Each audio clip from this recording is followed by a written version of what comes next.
masih semangat? Masih kuat puasanya? Alhamdulillah. Senang dapat Ramadan? Kepingin dapat Ramadan tahun yang akan datang? Ibu, kalau orang bilang wanita itu adalah makhluk yang lemah, sebetulnya tidak, Ibu. Wanita adalah makhluk Allah yang sangat kuat.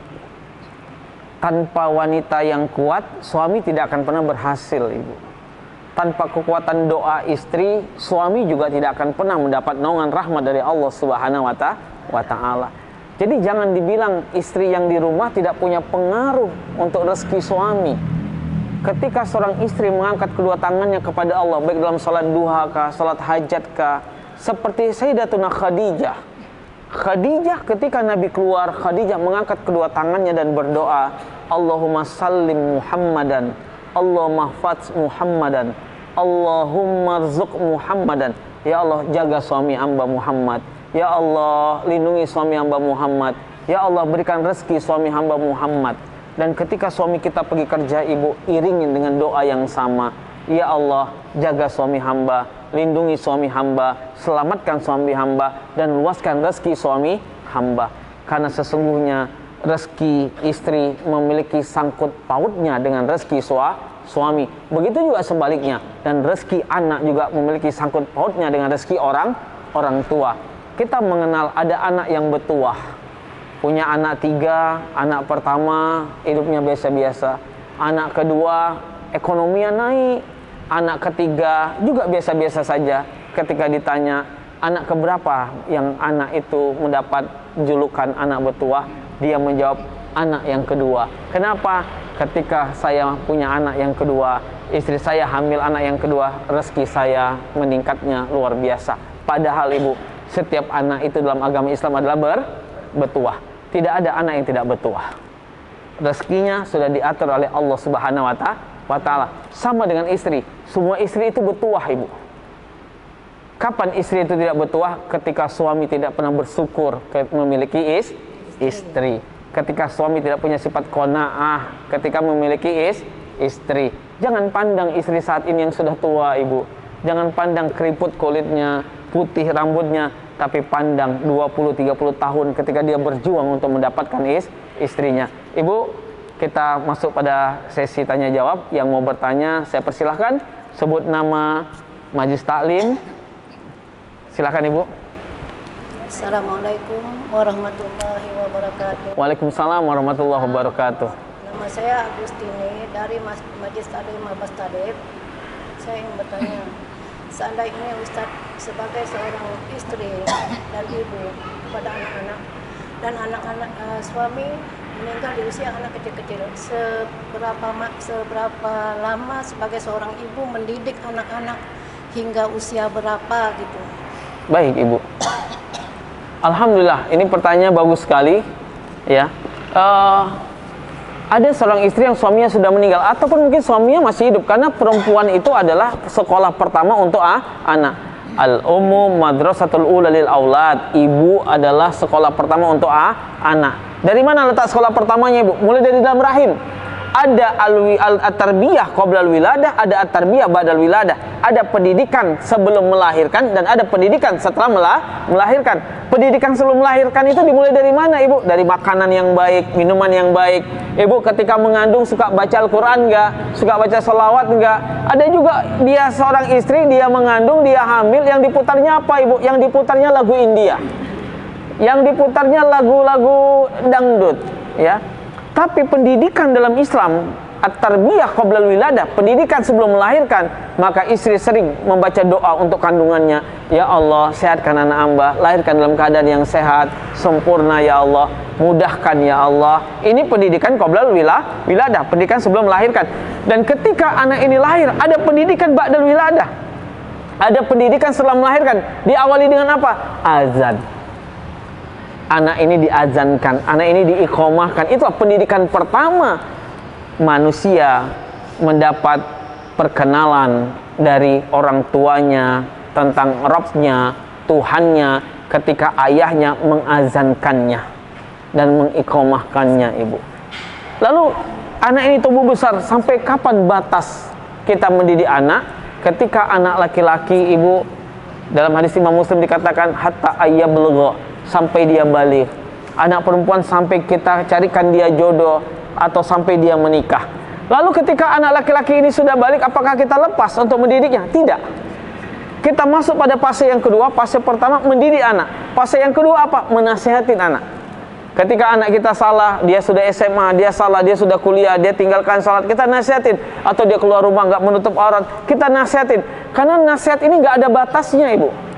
Nasihat untuk anak, untuk keluarga, menasihati kebaikan tidak ada batasnya. Terus nasihatin, terus.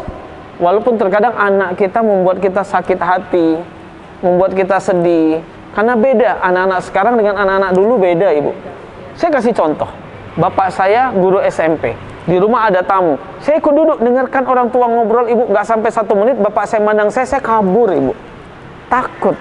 Anak sekarang gimana, bu? Dipandang malah makin ngotot dia. Ya, disuruh, nak main, ngapain dengar orang tua? Emang masalah buat lo. Ini anak sekarang, ibu. Ya. Kalau dulu nangis, bu, dikasih uang 100 rupiah, saya senangnya luar biasa. Anak sekarang, ibu ngomong cucu, ibu jaga cucu, kalau nangis dikasih uang tetap nangis. Diamnya dikasih apa? Handphone. Ya. Ya, ibu, nih jawaban pertanyaan pertama. Pertanyaan kedua siapa? Silakan. Assalamualaikum warahmatullahi wabarakatuh. Waalaikumsalam warahmatullahi wabarakatuh. Perkenalkan, nama saya Indrawatini dari Majelis Taklim Abbas Talib. Yang saya tanyakan tentang yang nomor 4 tadi, kalau tak salah Pak Ustadz, tentang kalau apabila jikalau perempuan kan pengen dituntut, pamannya dia harus berpakaian rapi, bersih, atau dandan secantik mungkin untuk suaminya, tapi sementara suami sendiri nggak ngasih untuk itu gitu Pak Ustadz. Pamannya dia pengen cantik, istri orang cantik gitu kan, tapi sementara nggak dikasih. Itu kan butuh modal. Cantik itu butuh modal. Bagaimana kita pengen cantik sementara suami sendiri nggak kasih untuk itu? Baik, ibu. Nah, makasih Pak Ustadz. Assalamualaikum warahmatullahi wabarakatuh. Waalaikumsalam warahmatullahi wabarakatuh. Ustadz, cantik itu butuh perawatan. Ke dokter kecantikan nggak cukup bilang I love you.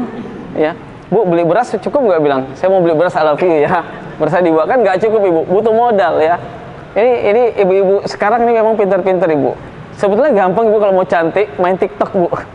Yang hitam jadi putih, yang flek nggak kelihatan, jerawatnya hilang, ya. Tapi jawabannya tidak itu, ibu. Jawabannya tidak itu, ya. Terkadang dibutuhkan juga pemahaman suami terhadap istri. Tidak salah, ibu. Ada sekelompok laki-laki yang dia kepingin istrinya berpenampilan menarik. Dia kepingin istrinya seperti orang lain yang cantik, berpenampilan menarik, tapi dia pelit dengan uang. Ya, bu, Nabi Muhammad itu kalau dapat uang, Nabi Muhammad bukan tidak kerja, ibu. Nabi Muhammad membawa dagangannya Sayyidatuna Khadijah. Nabi Muhammad yang berdagang, uangnya dikasih ke istri. Karena konsep dalam Islam, gaji itu yang megang bukan suami, tapi istri. Ya, saya, bu, kalau pulang ceramah ngelihat anak, ibu, hilang capek saya, bu.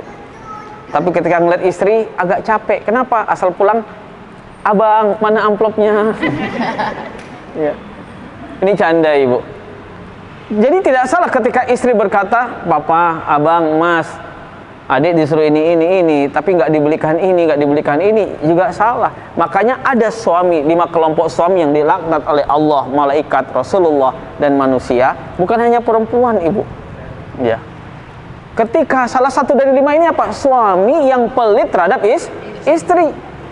Istri itu punya 2 nafkah, ibu. Tapi nanti pulang, ibu jangan demo ke suami. Papa, Ustadz Dedi bilang mama punya 2 nafkah. Istri itu dapat 2 nafkah. Ya, nafkah untuk dirinya dan nafkah untuk keluarga rumah tangganya. Jadi ketika ibu, ya, saya sering mendapatkan pertanyaan, Ustadz, saya kadang sedekah nggak ngomong dengan suami, apakah saya berdosa? Saya tanya, ibu sedekah dari uang siapa? Yang dikasih suami. Nggak salah, ibu nggak ngomong, nggak ada dosa. Kenapa? Karena nafkah itu ada 2. Ada nafkah untuk istri pribadi. Dari mana istri ngambilnya? Dari uang tadi. Ya, berapa besarannya? Selama makan suaminya dan makan anaknya tetap ada, maka sisanya itulah nafkah istri. Maka dibutuhkan istri yang pandai menabung. Ya. Jadi para laki-laki nggak boleh pelit ketika dia kepingin istrinya berpenampilan baik di pandangan dia, ya ibu. Ini kan terbalik. Istri berpenampilan menarik di luar, tapi di rumah tidak. Ya, ini kan juga salah. Ibu, kecantikan kita hanya untuk suami, ibu. Apa kata Imam Ali bin Abi Thalib? Berkata kepada Fatimah Az-Zahra, "Hai Fatimah, sampai bayanganmu saja aku tidak ikhlas dipandang oleh laki-laki lain." Bayangannya saja, bu, bukan orangnya, bu. Bayangannya, bayangan istrinya, suaminya nggak ikhlas. Imam Ali bin Abi Thalib nggak ikhlas laki-laki lain memandang bayangan istrinya. Hanya bayangan, bu. Ya, hanya bayangan. Kenapa? Karena manis cantiknya Fatimah Az-Zahra. Ya. Imam Ali bin Abi Thalib selalu memberikan apa yang diinginkan oleh Fatimah Az-Zahra. Dan Fatimah Az-Zahra, ibu putri Nabi, berdandannya hanya untuk Imam Ali bin Abi Thalib. Kalau keluar itu nggak pernah berdandan, ibu. Dan Fatimah Az-Zahra tidak pernah keluar kecuali dengan mahramnya, membawa kedua putranya Hasan dan Husain. Ya. Jadi ibu, seorang suami juga harus mengakomodir keinginan istri, ya. Tapi ketika suami memberikan kita nafkah, ibu, maka pandai-pandai kita lah ngatur. Ibu punya hak untuk memanage keuangan suami. Ustadz, saya bukan nggak mau ngasih uang istri, dikasih habis. Ada nggak istri yang nggak bisa ngatur keuangan? Ada, bu. Baru dapat uang, ibu, wah kayak orang baru melek. Ya, dapat uang langsung pergi ke sana kemari habis. Ya. Beli baju di lemari aja masih banyak yang nggak dipakai, bu. Penyebab kedua kenapa perempuan banyak masuk dalam neraka, ibu, bukan hanya 5 kelompok ini, tapi ada juga penyebabnya baju-baju yang ibu beli, ibu tidak pernah pakai, menuntut ibu nanti di akhirat. Baju itu berkata, ya Allah, aku dibeli, ya Allah, mau lebaran aku dibeli, sampai lebaran 2 tahun aku nggak pernah dipakai, nuntut, bu. Ya, makanya baju-baju baru itu, bu, kumpulkan. Ya, ibu kumpulkan lagi, ibu pakai lagi. Baju yang lama mau disedekahkan, sedekahkan. Jangan sampai ada pakaian yang tidak terpakai, ya, ibu. Jadi ngomong sama suami baik-baik. Papa kepingin mama kelihatan cantik. Papa kepingin mama kelihatan ini. Papa kasih dong uang. Ya. Tidak menuntut, hanya memberitahu. Ya. Beda menuntut dengan memberi tahu. Kalau menuntut itu, ibu, nggak dikasih ngambek, nggak dikasih marah. Ya, ibu, Sayyidatuna Khadijah nggak pernah marah dengan Nabi. Aisyah Ummul Mukminin tidak pernah marah dengan Nabi. Fatimah Az-Zahra tidak pernah marah dengan Imam Ali bin Abi Thalib. Dan saya yakin ibu-ibu di depan saya itu juga tidak pernah marah dengan suaminya. Sampai suami mau nikah lagi pun senyum-senyum. Ya, ibu, ikhlas, ibu. Ya, nggak ada wanita yang ikhlas, saya yakin itu. Alhamdulillah Rabbil Alamin. Ibu tetap semangat, jadilah istri yang terbaik untuk suami, dan jadilah ibu yang terbaik untuk anak-anak kita, ibu. Suami yang sukses memiliki kekuatan istri yang selalu berdoa untuk kesuksesan suaminya. Anak yang saleh-saleha, anak yang berhasil juga memiliki kekuatan dari doa ibunya. Doa ibu dengan doa bapak sama, tanpa ada hijab untuk anaknya, ibu. Tapi doa seorang ibu ketajamannya sangat luar biasa daripada ketajaman doa seorang suami. Kenapa, ibu? Seorang ibu melahirkan anaknya, mengandung anaknya, melahirkan anaknya, menjaga anaknya, menyusun anaknya, wahnan ala wahnin wa fisaluhu fi amain. Dia mengandung 9 bulan lebih dalam keadaan susah, payah. Lalu dia melahirkan dan menyusui anaknya maksimal 2 tahun. Ada yang 6 bulan, ada yang 4 bulan. Tapi dia jaga anaknya sampai anaknya bisa berjalan, sampai anaknya balita. Ini adalah pengorbanan seorang wanita. Kalau ada orang bilang wanita tempatnya paling banyak dalam neraka, tapi ingat, wanita juga paling banyak masuk ke dalam surga. Mudah-mudahan bermanfaat. Bila taufiq wal hidayah. Wassalamualaikum warahmatullahi wabarakatuh. Waalaikumsalam.